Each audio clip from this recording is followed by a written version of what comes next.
Sa puso ng mataong Quiapo, may isang lumang simbahan na tila babingi sa ingay ng modernong mundo, ang simbahan ng San Sebastian. Pero alam mo ba na sa likod ng kagandahan nito ay may isang madilim na lihim? Isang kwento ng isang madre na hindi matahimik ang kaluluwa. Isang gabi ng takot, dasal at anino na naglalakad kahit walang liwanag. May tanong ako sa inyo sa dulo ng video na tiyak ay mapapatanong ka sa sarili mo na kung bakit.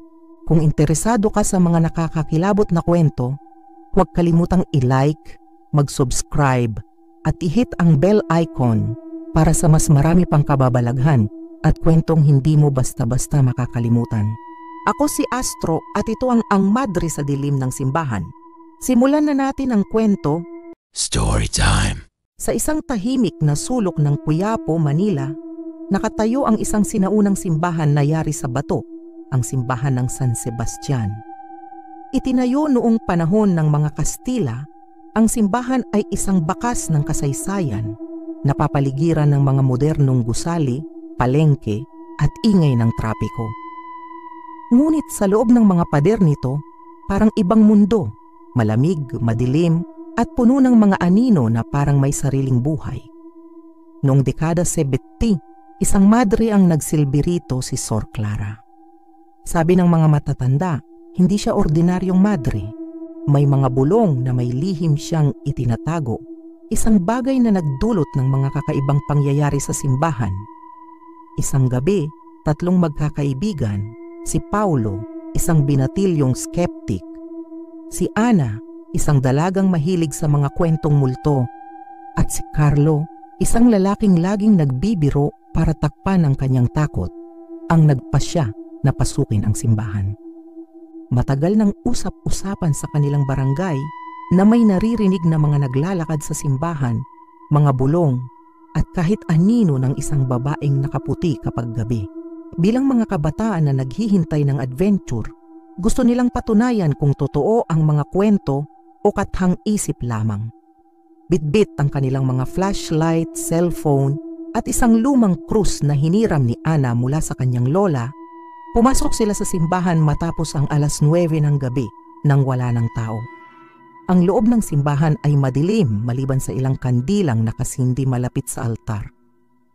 Ang mga stained glass windows ay nagpapakita ng mga imahe ng mga santo na parang buhay sa liwanag ng buwan.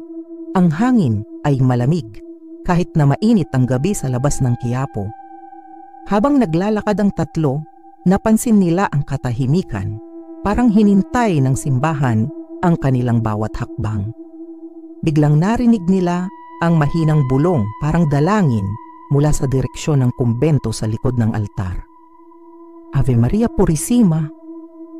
Paulit-ulit, pero ang boses ay parang basag, hindi natural, na parang galing sa isang lumang plaka. Parang may nagdadasal. Bulong ni Ana, nanginginig ang boses. Si Carlo na sinusubukang magpatawa sinabi, baka janitor lang yan, nagpapanggap na multo. Pero si Paulo, na laging may ganang mag-imbestiga, nagpasya na sundan ang tunog. Tara, tingnan natin, sabi niya. Hinila ang dalawa patungo sa makipot na pasilyo na humihiwalay mula sa pangunahing bulwagan ng simbahan. Sa dulo ng pasilyo, nakita nila ang anino ng isang babaeng nakaputi, nakayuko at parang nagdadasal sa harap ng isang lumang altar na puno ng alikabok. Ang kanyang damit ay hindi katulad ng modernong uniforme ng mga madre. Mas luma, parang mula sa nakalipas na siglo at may bahid ng dumi sa laylayan. Sor Clara? Tawag ni Paulo, natatandaan ang mga kwento ng kanyang lolo tungkol sa isang madre na nawala sa simbahan dekada na ang nakalipas. Walang sagot, pero ang bulong ay biglang tumigil. Isang malamig na simoy ang dumaan at ang mga kandila sa paligid ay sabay-sabay na namatay. Nanginginig, hinintay ng tatlo ang anumang galaw. Maya-maya, ang anino ng madre ay dahan-dahang tumayo pero hindi ito lumingon. Sa halip, ang kanyang ulo ay parang unti-unting bumaliktad, hindi natural, hanggang sa makita nila ang kanyang mukha, maputla, walang buhay, at ang mga mata ay itim na itim, walang puti. Isang ngiti ang sumilay sa kanyang labi, ngunit hindi ito ngiti ng tao. "Bakit kayo nandito?" tanong ng boses malamig at parang galing sa malalim na hukay. Si Carlo ay napasigaw at si Ana ay napahawak sa krus na dala niya. Tumakbo ang tatlo patungo sa pangunahing pinto ng simbahan, pero hindi ito bumukas kahit anong pilit nila. Ang mga imahe ng mga santo sa dingding ay parang sumusunod sa kanila gamit ang kanilang mga mata, at ang mga anino sa paligid ay parang gumagalaw kahit walang liwanag na nagbabago. "Paolo, anong ginagawa natin?" sigaw ni Ana habang sinusubukan ni Carlo na buksan ang isa pang pinto sa gilid, pero ito rin ay nakalak. Sa gitna ng kaguluhan, narinig nila muli ang bulong ng madre. Ngayon ay mas malakas. "Huwag kayong aalis." Napadpad sila sa isang hagdanan na hindi nila napansin kanina, na bumababa sa isang silid sa ilalim ng simbahan. Walang ibang pagpipilian, bumaba sila, kahit na ang bawat hakbang ay parang humihila sa kanila palalim sa isang bangungot. Sa ilalim, natagpuan nila ang isang lumang silid, puno ng mga lumang gamit ng simbahan, mga sirang rebulto, mga hinabing tela na punit-punit, at isang kabaong sa gitna, napapalibutan ng mga kandilang natutunaw na parang umiiyak. Sa loob ng kabaong may larawan ng isang madre, si Sor Clara. Ang kanyang mukha ay pareho sa nakita nila sa pasilyo, pero ang mga mata sa larawan ay parang buhay, sinusundan ang bawat galaw nila. Sa paligid ng kabaong may mga nakasulat na dasal sa Latin, pero ang ilan ay baliktad na parang sinadyang gawing kakaiba.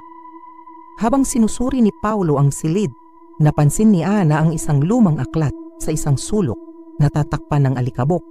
Binuksan niya ito at natagpuan ang isang talaarawan na may petsang 1973. Ang sulat kamay ay magulo, puno ng mga salitang parang isinulat sa takot. Ayon sa talaarawan, si Sor Clara ay hindi voluntaryong naging madre. Siya ay ipinadala sa simbahan ng kanyang pamilya bilang parusa sa isang hindi tinukoy na kasalanan.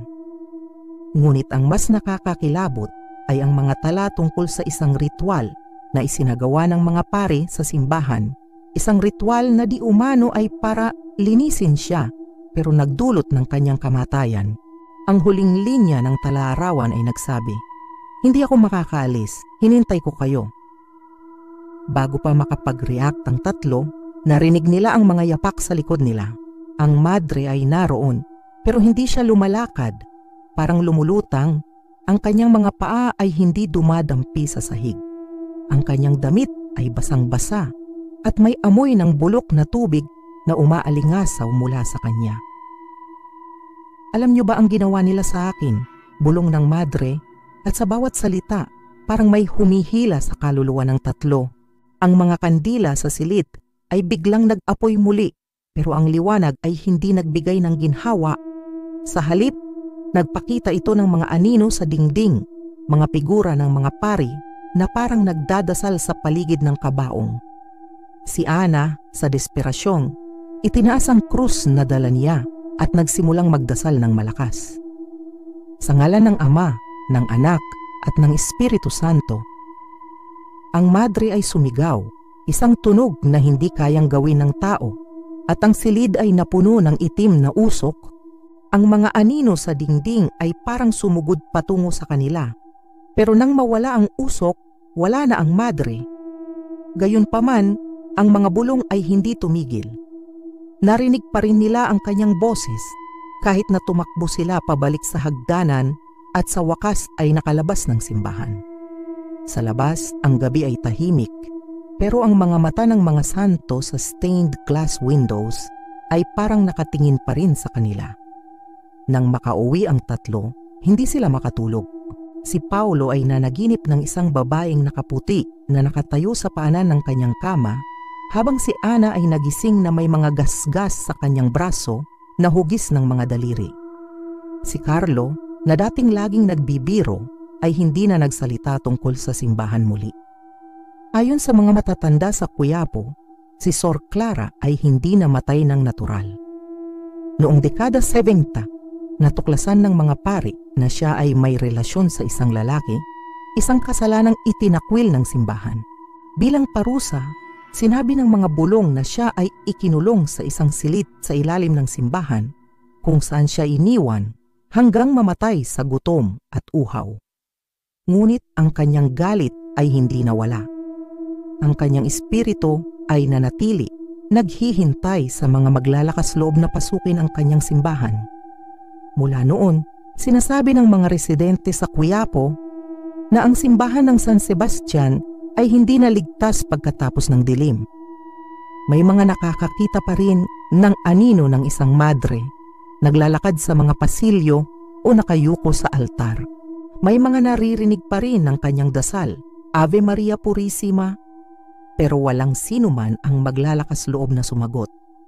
Ang ilan ay nagsasabi na ang mga bumisita sa simbahan ay dinadala ng mga kakaibang panaginip at ang iba ay nagkakasakit ng walang dahilan. Laging tandaan, kung sakaling mapadaan ka sa Quiapo at makita ang simbahan ng San Sebastian, mag-ingat. Huwag kang magpapalipas ng oras sa loob pagkatapos ng alas 7. Dahil baka ang madre sa dilim ay naghihintay at hindi siya nag-iisa. Ang kanyang mga mata ay laging nakabantay at ang kanyang galit ay hindi kailanman natutulog. At ang tanong ko, kung ikaw ay naging bahagi ng kwento bilang isa sa 3 kaibigan, ano ang gagawin mo matapos makita at maranasan ang nangyari sa loob ng simbahan? Ilagay ang komento sa baba at sabay-sabay natin basahin